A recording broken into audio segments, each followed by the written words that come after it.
기도하지 않아도 되는 유일한 분은 아마도 예수님일 것입니다. 그런데 예수님은 정말 열심히 기도하셨습니다. 우리가 지난주에 봤지만 기름 짜는 곳에서 자기의 진액을 다 짜서 하나님께 올리셨습니다. 반면에 제일 기도를 많이 해야 될 사람들, 제자들이었는데 그들은 기도하지 않았습니다. 잠자고 있었습니다. 기도하신 예수님, 그리고 잠자는 제자들, 전혀 다른 길을 선택합니다.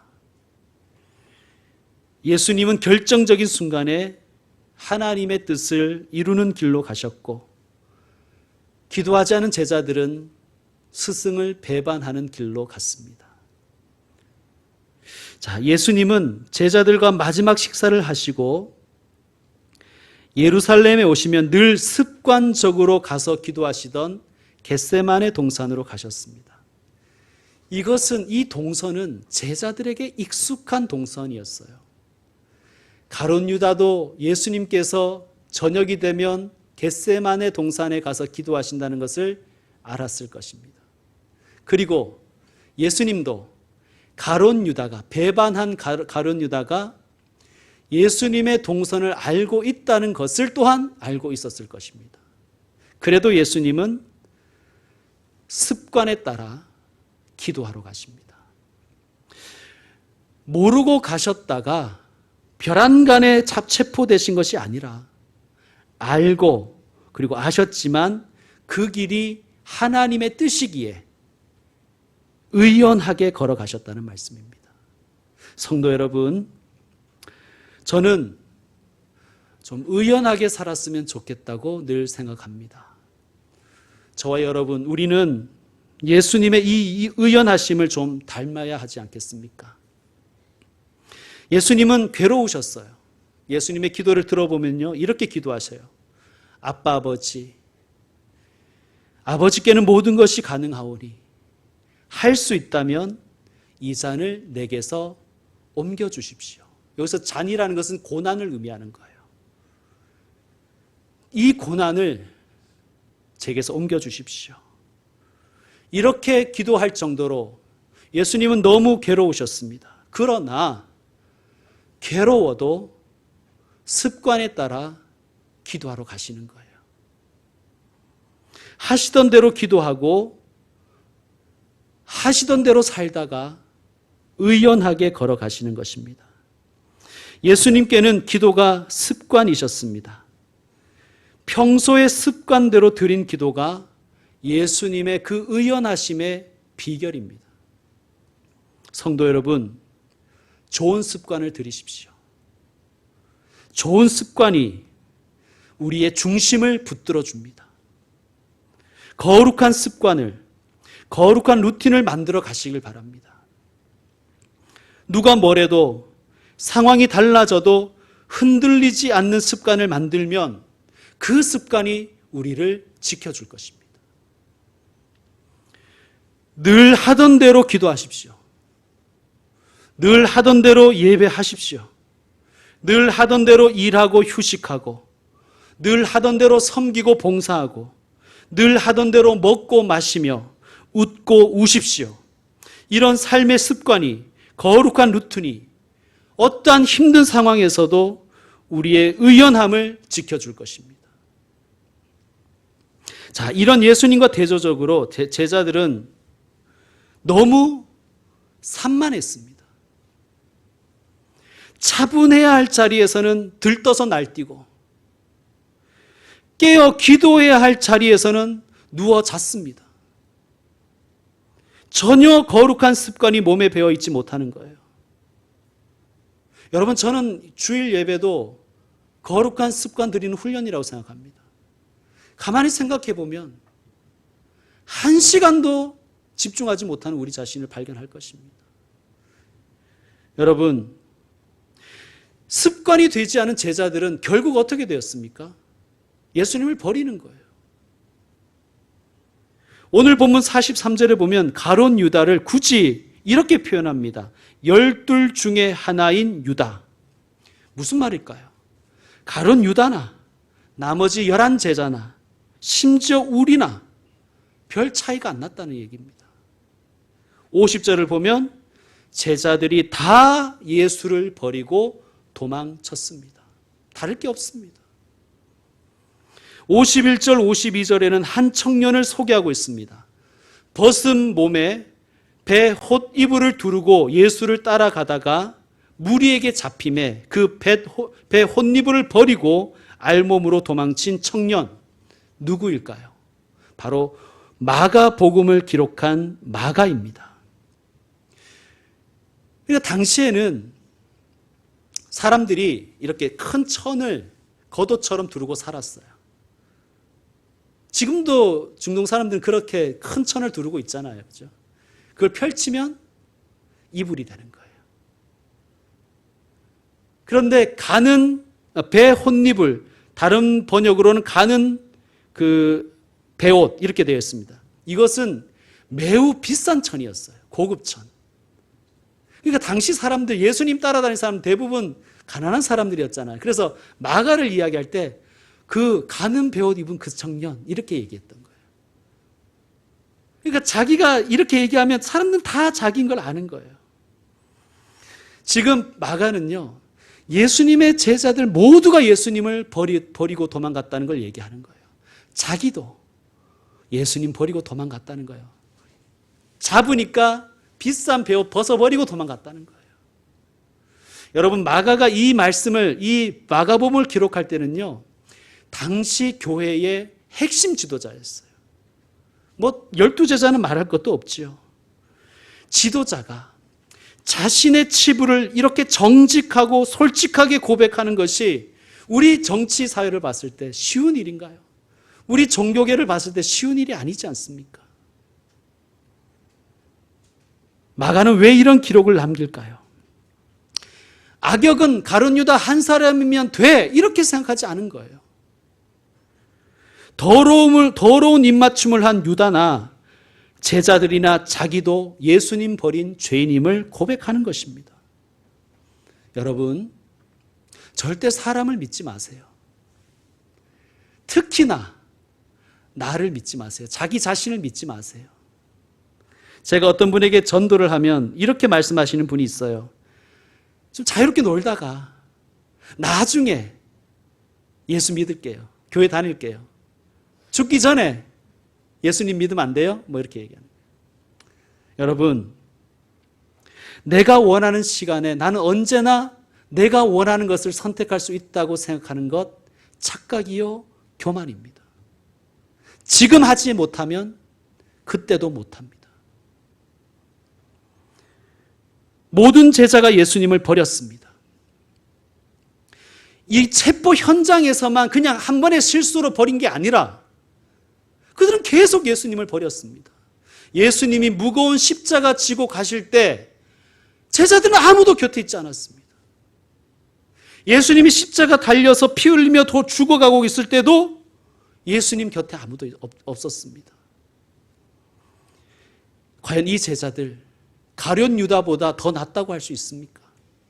성도 여러분, 12 제자 욕하기 전에 저와 여러분은 제자들보다 더 낫습니까? 어떤 권사님이 담임 목사를 찾아와서 구제 요청을 했습니다. 아주 딱하고 어려운 사람이 있는데 좀 너무 막막하다고, 어떻게 도우면 좋겠냐고, 교회가 좀 도와야 되지 않겠냐고 목사님께 그렇게 얘기하는 거예요. 그래서 목사님이, 권사님 그러면 그분에 대해서 좀 더 자세하게 말씀해 주세요. 권사님 말, 그 사람은 지금 당장 올려줄 집값이 없어서, 주인이 집값 좀 올려달라고 하는데 집값이 없어서 쫓겨나게 생겼다는 거예요. 가족이 다 길에 나앉게 생긴 그 딱한 사정이 있는데 교회에서 좀 도와줬으면 좋겠다는 겁니다. 담임 목사님이 너무 안타까워서 묻습니다. 권사님, 그 사람은 어디에 사는 누구십니까? 권사님은 난처한 표정으로 대답합니다. 저희 집에 새 들어 사는 세입자입니다. 여러분, 돕는 것도요, 습관이 돼야지 돕는 거예요. 돈 많이 벌면 돕겠다. 그런 사람은 거의 못 돕습니다. 지금 도움의 손길을 펴는 사람이 그때도 도와줄 수가 있는 거예요. 성도 여러분, 평소에 하던 습관이 결정적인 순간에 내 중심을 붙들어 줍니다. 거룩한 루틴을 가지십시오. 그러면 좋은 때나 어려울 때나 흔들림 없이 의연한 삶을 예수님처럼 살 수가 있는 것입니다. 권력자들이 보낸 자들이 예수님을 체포하려고 했을 때 제자 중에 하나가 칼을 빼어서 대제사장의 종 중에 하나의 귀를 쳐서 귀가 떨어졌습니다. 그런데 오늘 말씀에는 그 이후에 별 얘기가 없는데 병행 본문인 마태복음 26장을 보면 예수님이 칼을 휘두른 제자에게 이렇게 말씀하세요. 너의 칼을 도로 칼집에 꽂아라. 칼을 가지는 자는 다 칼로 망하느니라. 무슨 말씀입니까? 평소에 칼을 가지고 다니면서 칼을 휘두르는 자는 결정적인 순간에도 칼을 휘두른다는 거예요. 그리고 칼 때문에 망한다는 것입니다. 습관이 사람을 움직입니다. 평소에 기도하던 사람은 결정적인 순간에도 기도합니다. 그리고 기도한 대로 살아갑니다. 예수님이 저항할 능력이 없어서 당했을까요?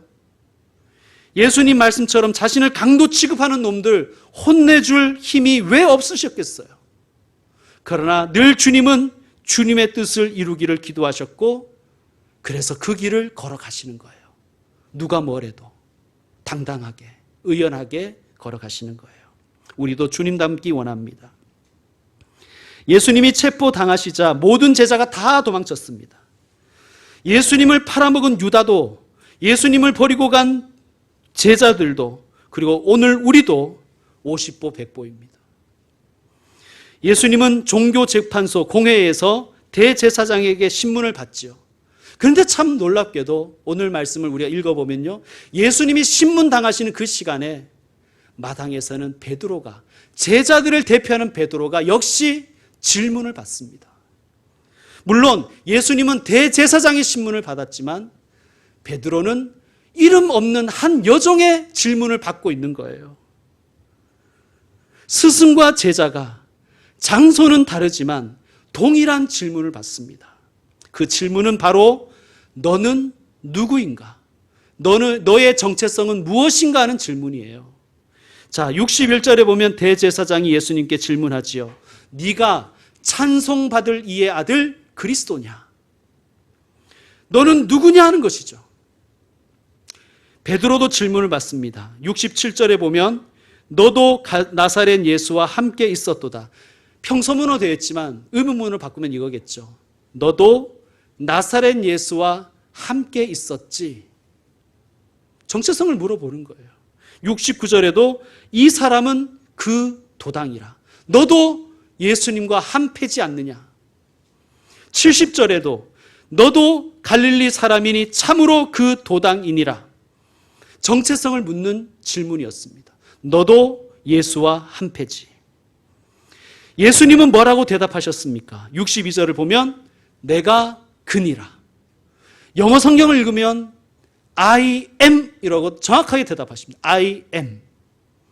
반면에 베드로는 부인하고 무슨 말인지 못 알아듣는 척하고 심지어 예수님 저주하다가 맹세합니다. 나는 아니다. I am not 이렇게 대답합니다. 평소의 습관대로 하는 거예요. 평소의 습관대로. 여러분, 베드로로 대표되는 제자들은 왜 실패했을까요? 그리고 우리는 왜 자꾸 실수하고 실패할까요? 지난주일 묵상한 본문의 말씀대로 예수님은 베드로의 실패의 원인을 이렇게 말씀하십니다. 마음은 원이로되 육신이 약하도다. 여러분, 실패하고 싶은 사람이 어디 있습니까? 실수하고 싶은 사람이 어디 있겠어요? 예수님 배신하고 싶은 사람 또 어디 있겠습니까? 베드로도 알고 있었을 거예요. 기도해야지. 내가 좋은 습관 들여야지. 기도해야지. 알고 있었을 거예요. 그러나 마음은 원이었지만 육신이 약했습니다. 마음은 원이로되 육신은 약해서, 이것을 우리는 변명처럼 주로 많이 사용하는데 이 상태를 영적 파산이라고 하는 거예요. 영적 파산. 여러분, 파산이 뭡니까? 빚을 졌는데 빚을 갚고 싶어도 갚을 능력이 없는 게 파산이잖아요. 우리가 영적인 파산 상태라는 거예요. 우리가 몰라서가 아니에요. 좋은 것 나쁜 것 구별할 수 있습니다. 왜냐하면 선악과를 먹은 인간은 선과 악을 구별할 수가 있는 거예요. 그런데도 죄를 저지르는 거예요. 죄를 몰라서가 아니에요. 왜? 영적 파산 상태이기 때문입니다. 아담의 타락 이후로 우리 모두는 다 영적 파산 상태입니다. 이것을 먼저 인정해야 되는 거예요. 그래야 하나님 앞에 엎드리는 거예요. 내가 할 수 있다고 생각하면 끝까지 하나님 앞에 엎드리지 않은 거예요. 의를 행하고 싶지만 의를 행할 능력이 없습니다, 하나님. 죄 짓고 싶지 않지만 죄를 이길 능력이 없어요, 하나님. 짜증내고 싶지 않은데, 미워하고 싶지 않은데 짜증내고 욕하고 화내고 상처 줘요, 하나님. 제가 여러분, 그런 고백이 영적 파산 상태를 인정해야 나오는다는 말씀이에요. 여러분, 성경은 우리에게 가르칩니다. 우리가 죄를 지어서 죄인이 아니라 죄인이라서 죄를 짓는 것이라고 우리에게 가르치는 거예요. 영적 파산 상태라서 죄를 안 지을 능력이 없는 거예요. 어떤 분이 자신의 이런 영적 파산 상태를 알고 너무 싫어서 하나님께 울면서 기도드렸답니다. 하나님, 더 이상 저 이렇게 살고 싶지 않아요. 그때 하나님의 음성이 들리더랍니다. 사랑하는 자야, 너 올 수 있는 만큼만 내게 오거라. 나머지는 내가 너에게 달려갈게. 그때 누가복음에 나오는 탕자의 비유가 생각나더래요. 탕자가 아버지 집으로 돌아오고 있었습니다. 발을 질질 끌며, 벼룩도 낯짝이 있는데 아들은 면목이 없는 거예요.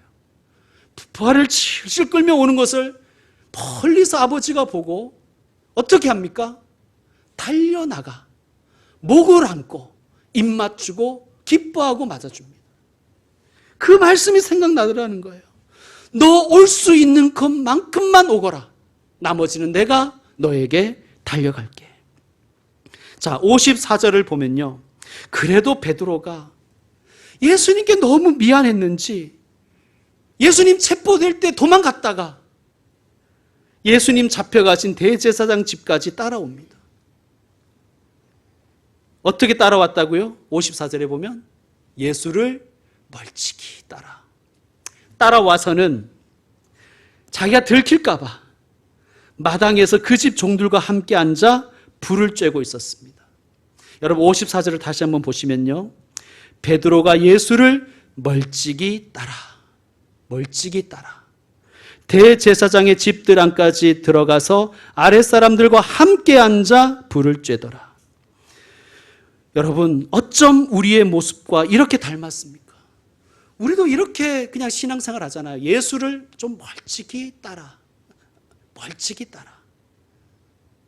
고슴도치 딜레마처럼 너무 가까이도 가지 않고 너무 멀리도 떨어지지 않고 적당한 거리에 두고, 우리도 베드로처럼 멀찍이 예수님을 따라가고 있습니다. 자, 베드로가 왜 여기 앉아서 불을 쬐고 있었을까요? 추워서. 추우면 집에 차라리 돌아가는 게 낫지 않습니까? 어차피 예수님 버린 거. 왜 불 쬐고 있어요? 여기 말씀이 그렇게 돼 있잖아요. 대제사장의 그 집의 아랫사람들과 함께 앉아 불을 쬐더라. 그냥 세상 사람들 속에 섞여서 아무도 모르게, 내가 교회 다니는 것을 아무도 모르게 그냥 묻혀서 그렇게 살고 싶은 거예요. 우리의 모습입니다. 마치 이순신처럼 내가 죽은 것을 아무에게도 알리지 마라. 내가 교회 다니는 것을 아무도 모르게 해라. 그래서 우린 늘 그런 질문을 갑자기 듣지 않습니까? 너도 교회 다녔냐? 이런 소리 듣잖아요. 너도 교회 다녔냐?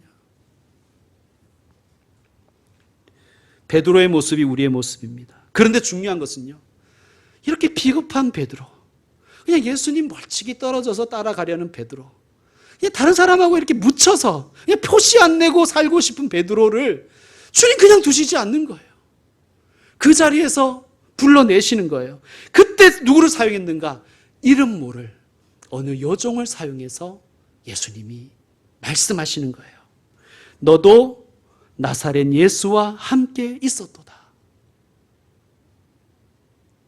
예수님이 그 말씀을 여종의 입을 통해서 말씀해 주시는 거예요. 베드로 어떻게 합니까? 부인하죠. 아닙니다. 나는 그렇게 유별나게 믿고 싶지 않아요. 나 특별하지 않습니다. 그렇게 살고 싶지 않아요. 나도 세상 사람하고 그냥 똑같이 살고 싶어요. 그런데 주님은 베드로의 정체성을 다시 알게 하십니다. 이 사람은 그 도당이라. 베드로 또 부인하지요. 나는 아닙니다. 그러자 이번에는 주변 사람들을 다 사용하셔서 예수님 말씀하시는 거예요. 너는 참으로 그 도당이니라. 자기는 부정하는데 예수님은 아니라는 거예요. 사랑하는 성도 여러분, 주님은 우리가 주님을 멀찍이 떨어져서 발 질질 끄며 예수님 따라가려고 해도 예수님 우리를 받아주십니다. 그런데요, 계속 그렇게 하기를 원하시지는 않습니다. 예수님은 우리가 마지못해 예수님 믿기를 원하지 않으세요. 그 자리에서 일어서서 예수님께 한 걸음 더 나가기를 원하십니다. 네가 올 수 있는 만큼만 와라. 나머지는 내가 너에게 달려갈게. 예수님은 그래서 때로는 전혀 뜻밖의 장소에서 예상치 못한 사람을 통해서 우리에게 손을 내밀어 주시는 거예요. 내가 누구인지 알려주시고 내가 어떻게 살아야 되는지 일깨워 주시는 거예요. 내가 생각하지도 못한 사람을 통해서 말이죠. 너는 예수님과 함께 있어야 될 사람이야. 사랑하는 자야, 너는 내 거란다. 누가 뭐래도 너는 내 아들이고 내 딸이란다. 주님이 우리에게 그 사람을 통해서 손 내밀어 주시는 거예요. 내 손을 붙잡아라. 72절에 보면 베드로는 마침내 그 지점에서 예수님이 하신 말씀이 생각나서 울었습니다. 원어의 뜻을 살려서 직역하면 이렇습니다. 베드로가 기억했다. 그래서 그는 깊이 생각하고 통곡했다.